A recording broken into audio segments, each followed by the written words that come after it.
Bonjour marraine, et bienvenue sur Les Belles d'Ébène, un espace dédié à l'encouragement, au développement et à l'épanouissement de la femme africaine. Marraine, aujourd'hui, je viens te présenter 5 clés puissantes pour garder la bonne humeur, quoi qu'il arrive. N'est-ce pas essentiel? La vie, marraine, est souvent un vrai combat. Entre les épreuves, les défis, les déceptions, il est facile de se laisser envahir par la fatigue, la tristesse, ou même la mauvaise humeur. Mais aujourd'hui, je veux que tu saches que, même au cœur de ces tempêtes, tu as le pouvoir de choisir la bonne humeur. Ce n'est pas seulement une question d'état d'esprit, c'est une force, une arme puissante qui peut transformer ta vie. Avec la bonne humeur, tu avances, tu gagnes en énergie, en paix, en lumière. Dans ce script, je vais te partager la première clé puissante qui te permettra de garder la bonne humeur, quoi qu'il arrive. Prête à apprendre à transformer ta vie? Alors, commençons. La première clé pour rester de bonne humeur malgré les difficultés de la vie, consiste à cultiver une attitude de gratitude, même quand tout semble aller mal. Marraine, la gratitude, c'est cette capacité à voir et reconnaître que, malgré les difficultés, il y a toujours quelque chose à remercier. Quand tu choisis de te concentrer sur ce qui va bien, tu permets à ta joie intérieure de grandir. Dans les moments difficiles, la gratitude te protège de la négativité, recentre ton esprit et éclaire ta journée. Voici 5 exemples pratiques qui t'aideront à être rempli de gratitude au quotidien.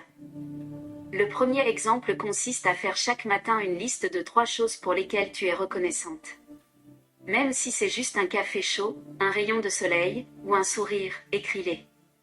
Cela oriente ta journée vers la lumière. Le deuxième exemple consiste à remercier Dieu dans la prière pour ce que tu as, et pas seulement pour ce que tu demandes. Par exemple, dis « Merci Seigneur pour ma santé, ma famille, la force que tu me donnes chaque jour ». Le troisième exemple consiste à envoyer un message de gratitude à une personne dans ta vie. Remercie un ami, un collègue ou un proche. Exprimer ta reconnaissance nourrit aussi tes relations. Le quatrième exemple consiste à transformer une plainte en reconnaissance. Quand tu sens une plainte monter, arrête-toi et cherche une raison d'être reconnaissante dans cette situation. Le cinquième exemple consiste à garder un carnet de gratitude que tu relis quand tu es découragé. Ce carnet est un trésor qui te rappelle tout le bien qui t'entoure.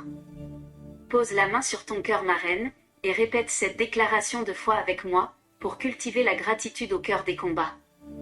Répète-la 7 fois de suite, tous les matins et tous les soirs. Dis ceci, je choisis de voir le bien. Je remercie Dieu pour chaque bénédiction, même au milieu des combats. Marraine, fais aujourd'hui ta liste de 3 choses pour lesquelles tu es reconnaissante, et partage en commentaire une chose qui t'a donné de la joie malgré les difficultés. Et si cette clé te parle, pense à liker cette vidéo, la partager avec tes amis, et t'abonner pour recevoir les prochaines clés. La prochaine clé marraine sera « Comment maîtriser tes pensées pour ne pas tomber dans la négativité ?» une clé essentielle pour garder ta bonne humeur. Alors, reste connecté, pour ne pas manquer les prochaines clés qui t'aideront à toujours rester heureuse et joyeuse. Que Dieu te bénisse, et à très bientôt.